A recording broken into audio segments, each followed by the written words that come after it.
এত বছর ধরে যাত্রায় অভিনয় করেছো, থিয়েটার করেছো এবং সিনেমা করেছো।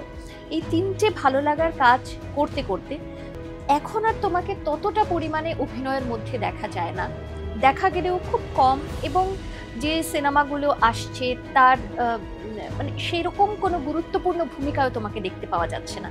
এখন কি তুমি কাজের চাপে কাজ কম করছো নাকি অফারই কম আসছে?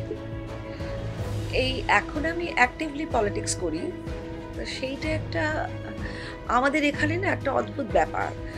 তুমি আমার রইলে তাহলে তুমি সব করো, আর তুমি আমার রইলে না তাহলে তুমি তুমি জাহান্নামে যাও। এই গোছের একটা।